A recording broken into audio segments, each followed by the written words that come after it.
What's up? What's up? What's up? To the day takers and to whoever is checking this out. What it do?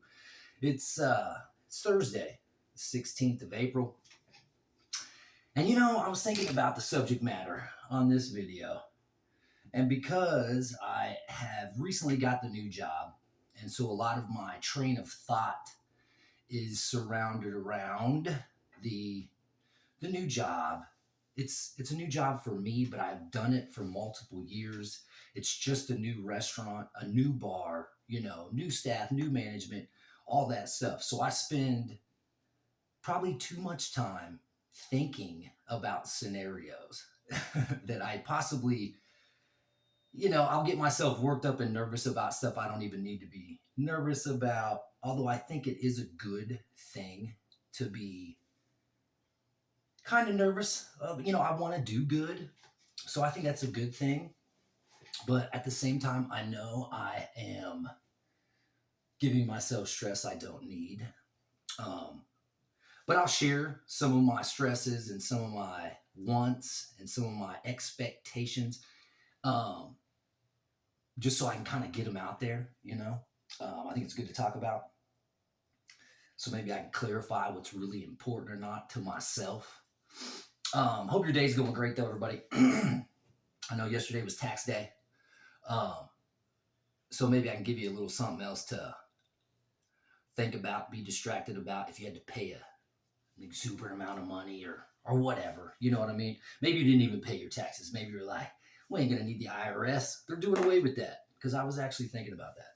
But, okay. I don't know when my training actually starts at this new gig. They're supposed to call me. I didn't think about this until yesterday, until after the interview, and I shot the video about, hey, I got a new job. Easter Sunday is coming, and it is, other than Mother's Day, it is a super busy day in the restaurant industry. A lot of times, if you're a full service, sit down style restaurant, bar, all that good stuff, full menu, they'll do a prefix menu to kind of expedite timing and all that wonderful stuff. So, item availability stays throughout the rush, and there's other pros as far as like the money making aspect. Because with the prefix menu, you're choosing prefixed items on a menu, usually 2, 3, sometimes 4 courses. They do it for Valentine's Day, Mother's Day, all those things. I don't know if that's happening, but that's one of the things I'm thinking about. Because sometimes they are items that they normally offer on the menu, and then other times they're totally devoted to the theme of the day. So I've been thinking about that. I've been studying the menu as well, because it is crucial to know your product. Um, I learned this a long time ago. It was in some training material. I can't remember what restaurant or hotel or bar or whatever it was, but it's knowledge breeds confidence, and then that confidence breeds a sale. So I am a true believer in knowing what you sell, even down to the ingredients and some of the cooking techniques in said dishes, because they can get super elaborate, and I find it quite interesting. It also gives you, conversation fillers for the guest, or if they're unsure of something because they've never heard of it, you can kind of explain that process. But all I have right now is the raw menu. I don't have any other training materials. I don't know. Recently, all the restaurants that I have been hired at, and I'm going to say in the last 15 years, the training has been kind of for lack of a better descriptive. Um, I mean, I'm a real big fan of just being thrown to the wolves. You get crushed by a couple shifts, the amount of knowledge that you amass is great. And then also in that bag of cool things that you're absorbing, you kind of see where the holes are at when the rush hits. So either you can facilitate fixing them or make suggestions around it, or just know, oh, I need to avoid ordering this item during the rush because it takes 40 minutes for them to complete it. So that slows down everything else at the table. These are the weird things that I think about. But as far as amassing my knowledge behind the menu, because there's details on the menu that I'm looking at that I know the guests are going to ask, and I don't have any kind of answer for that now. So as I study, I'll make notes like what kind of cheese goes on that, and what does this word represent, whether it be from what region of the world it comes from or whatever it is. Um, but I really do like doing that. And I will say, using hard materials like books, training criteria, stuff like that, that is good. But I'm a firm believer. And for one, it's because the way I learn, if I'm able to see the dish and have, especially the chef or a sous chef or somebody on the line, which represents the cooks on the line, um, or maybe even the server, bartender, manager, whatever, explain that dish to me as I actually physically see it, especially as I'm tasting it. Um, Things really store in my memory well that way because I can give, great example of like what it tasted like to me, whether it be the smokiness or the richness or the texture, the velvet filling on your tongue, all that stuff. So I'll do a rudimentary form of studying, a little bit of memorization, everything from like, you know, how big this item is, what's the ounces, because a lot of times with meat, they ask those kind of questions. Oh, I'm going to throw something out here just real quick. I may have to pause this video because I just heard a garage door open. I don't know if it's mine, but if it's my wife, I'm going to have to pause this real quick and I'm going to try to come back. So just fair warning, there it is. I'm going to switch the subject matter a little bit. I have I'm not going to call it a personality flaw per se, um, but there are times that I have been told my energy can be too much. And I get it. Not everybody's into yeah all the time. Um, but anytime I start a new restaurant, I have to like dial myself down from 11 to like 5 and then slowly let my personality kind of come out. Because some people will think I'm either on drugs, because I've had that complaint before. And like literally, I've had guests complain. I've had not multiple, but like throughout the years, I've had guests go, I think that server is on something, or that bartender is obviously intoxicated on some type of stimulant. And, each time that's happened, whether it be the GM, the manager, or whoever, like, no, that's just Rich. Mr. Dick comes high wound.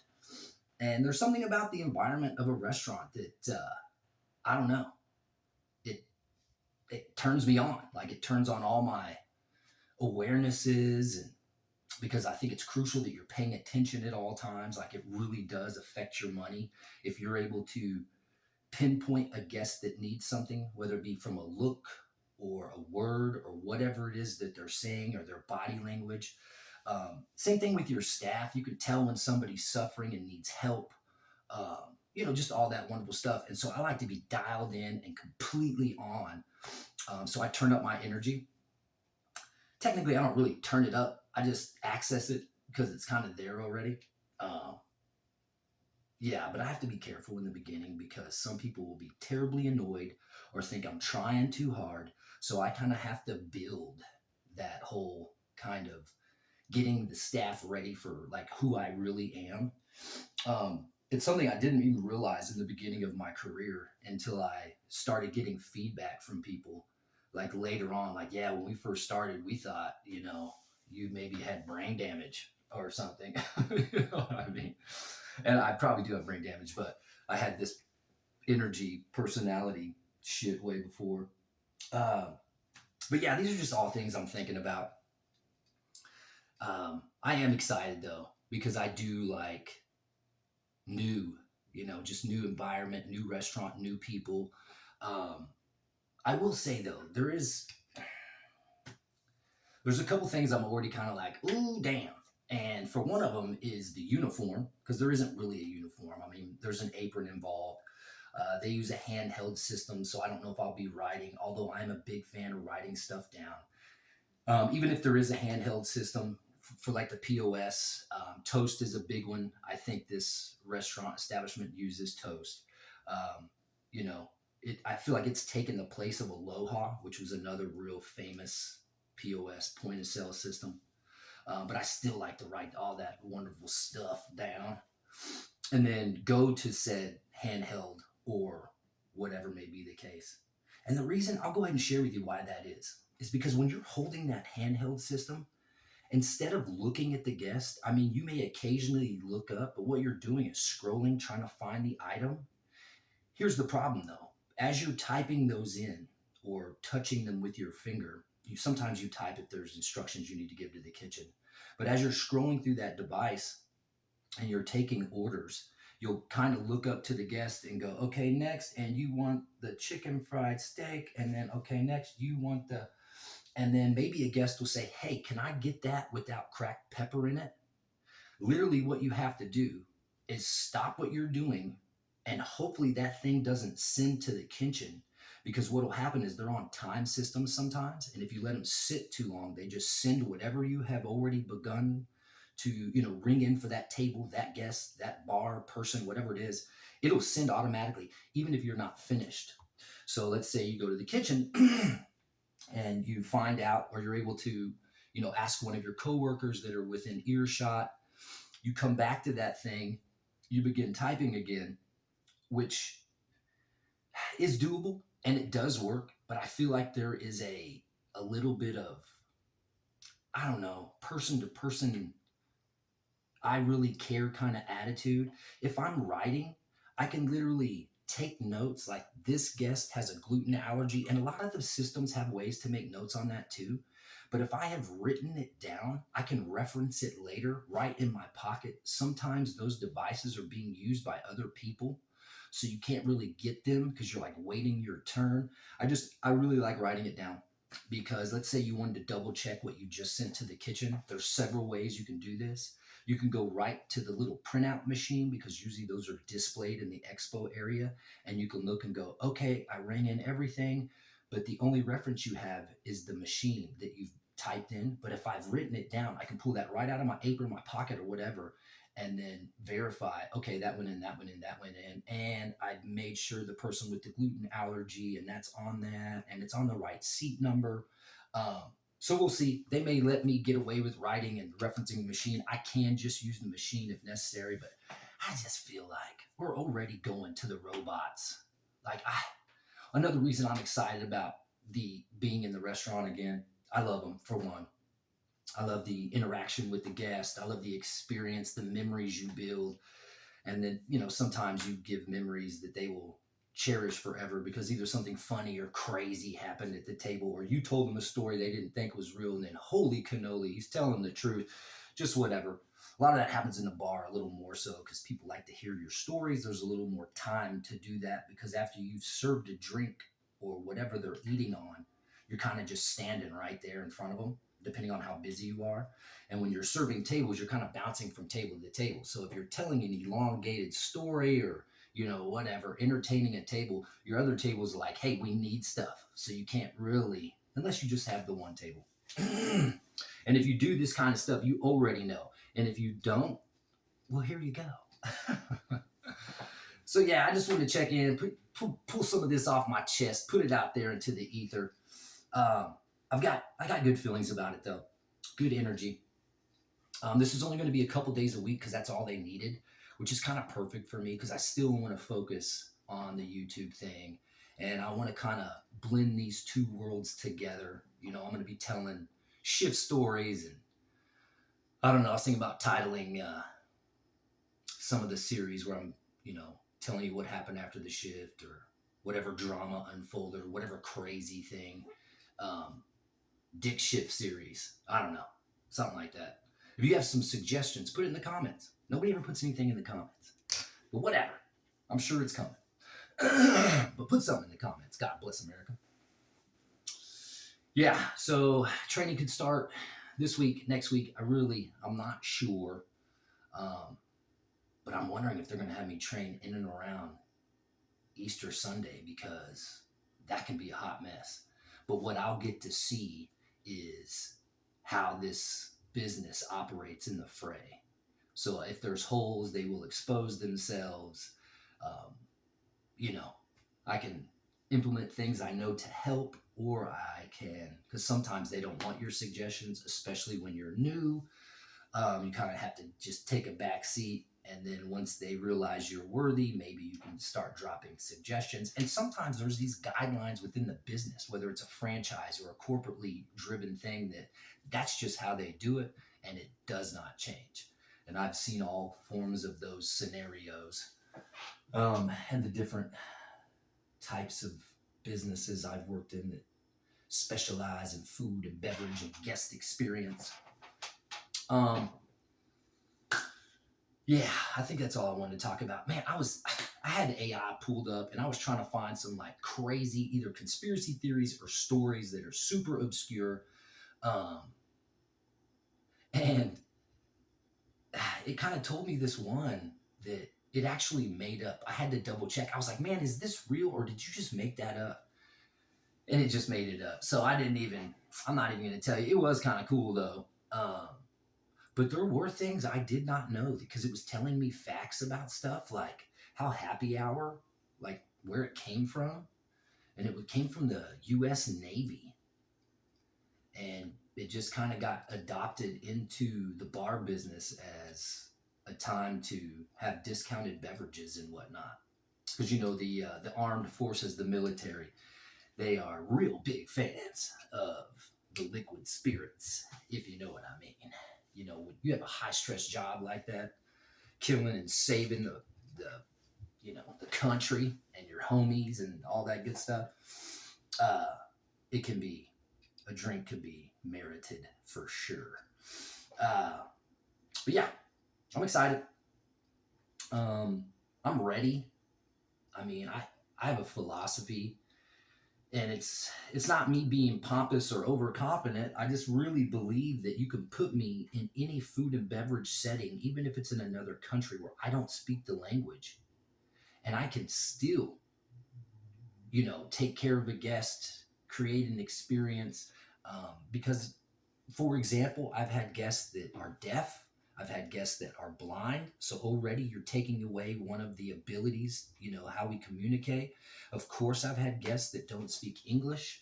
My Spanish is like restaurant Spanish. So when it comes to like food items, where the restroom is, maybe funny little statements, I can still get that done in some of my broken restaurant Spanish. And yet still not just build a regular, but somebody who will come and ask for me again, even though we don't even speak the same language. I had a couple regulars that were deaf, a couple regulars that were blind too. One of my regulars' mother was blind, and they used to come see me all the time. I think it's super interesting and amazing how they can do things like know how much money they're giving you. It has something to do with the texture of the bills. I'm always so amazed. And then I know just enough sign language to like say thank you and my name.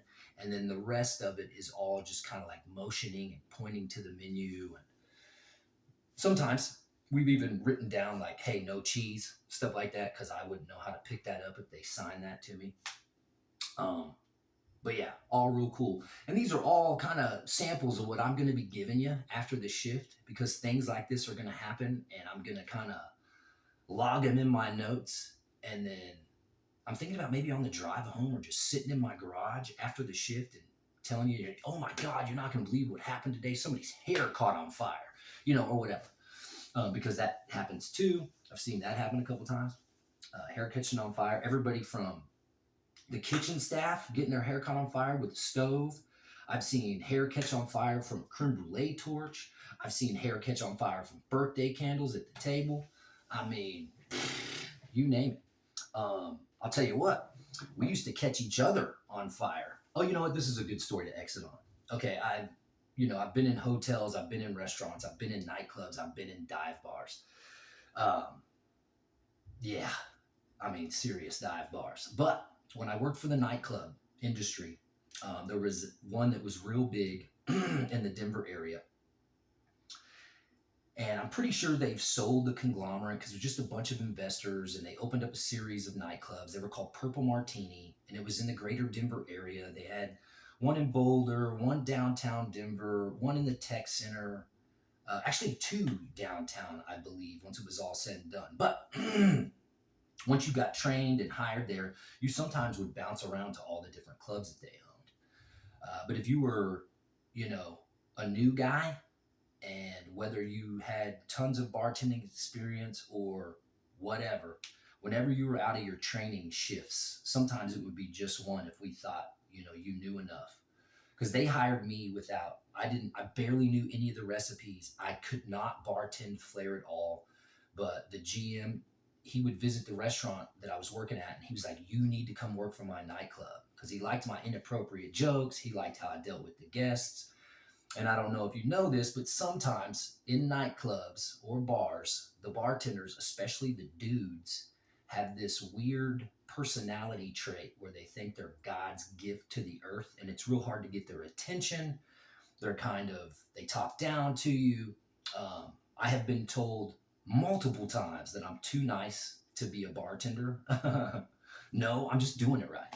Uh, anyway, so one of these rites of passages that we used to do is we would basically create a distraction, and the new bartender would be basically distracted with whatever we created. And this would be a pretty girl or several of our cocktail waitresses come over, and they were always pretty. And in this place, they wore like lingerie.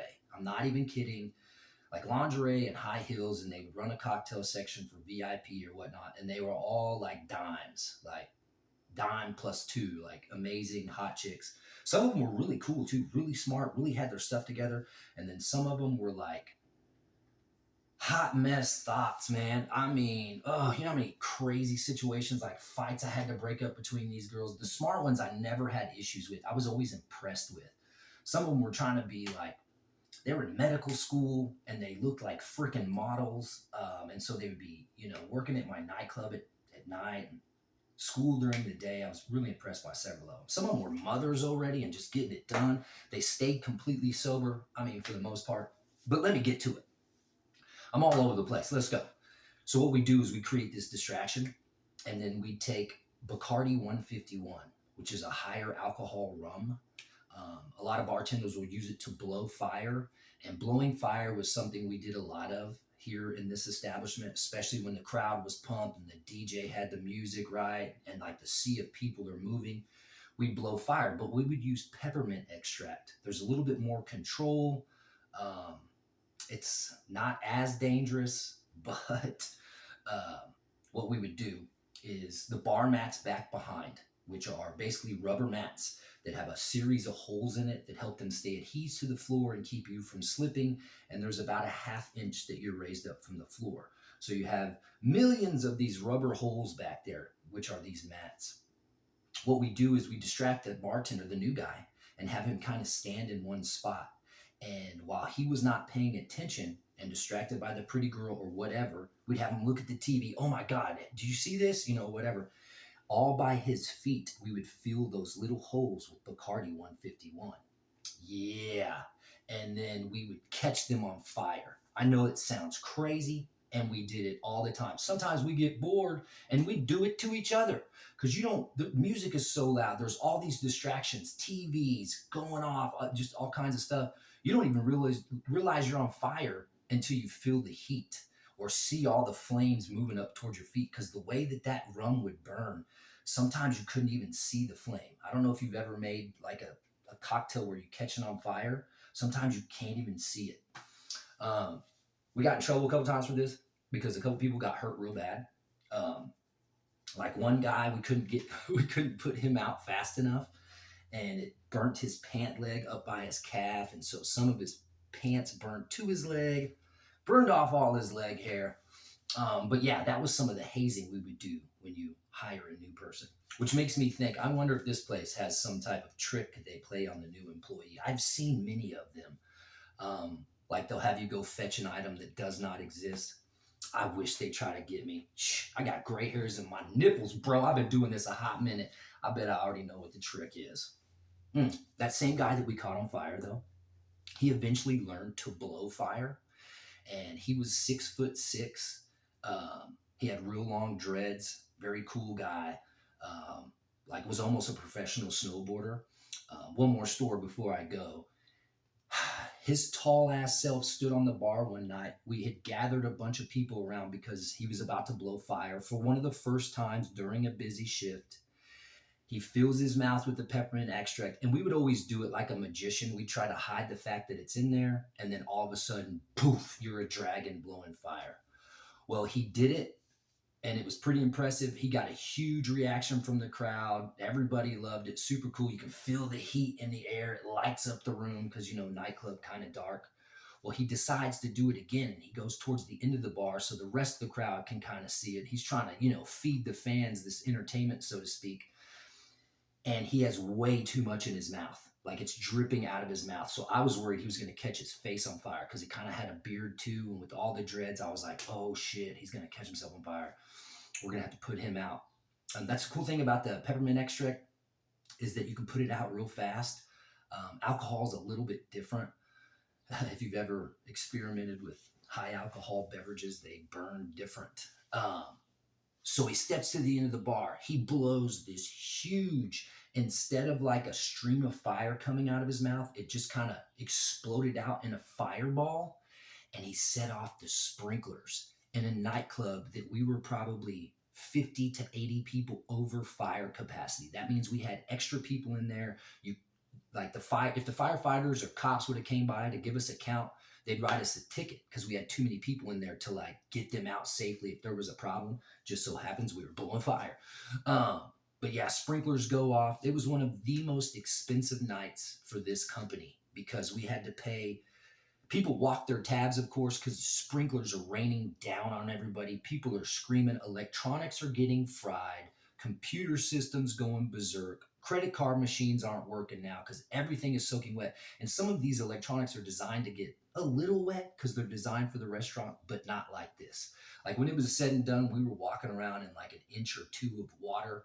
The dry cleaning bills for some of these clothes that the people wear, like purses were ruined. Like they paid for months. It was nuts. So needless to say, if you're going to blow fire, make sure you're not real close to the fire sprinkler system. Those little sensors, just saying. All right, y'all, I'm going to get out of here. Let me check my time. 28. It's a good number. Don't hate, participate. All right, y'all. Wednesday. Today's Wednesday, the 16th, and you know what I say about the hump day. Ride this momentum, man. We at the top. Right on through the weekend. And I'll probably be working this weekend or training this weekend. Knock on wood. We'll see. But remember, y'all, take your day. It's here to be taken. It's here for us. Join me. I'm trying to do the same thing.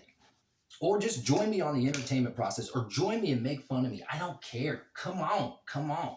Put a little something in the comments. Maybe hit a like button. I don't know. That's how they spread this stuff around. And if you into it or you into hating it, go ahead and subscribe. I don't say that enough, and I should, because that's how this thing works, and that's how the message gets spread, and all that wonderful stuff. But yeah, y'all, thank you. I love you. Remember, spread your love, share your knowledge. I'm going to see you on the flip. Hopefully some more detail on the restaurant gig, and then I'm going to be sprinkling in some workout stuff. Still trying to deal with this editing thing. It's becoming, the more I unlock, the more, stuff I need to make it work. So I'm trying to find a real rudimentary process to get some type of React thing going, because there could be potential like restaurant videos, because, there's all kinds of, there was a series on TV where they were busting bars. Maybe we can watch and react to stuff like that. I don't know. We'll see. Either way, y'all, I'm dipping out. I love you. I'm going to see if I can get this music to play again. Let me try this. And then let me try this. And, oh, yeah. Here we go, y'all. I love you. See you on the flip side. May your day be amazing. Get in there. Oh, yeah. Peace out, y'all. With some peace in.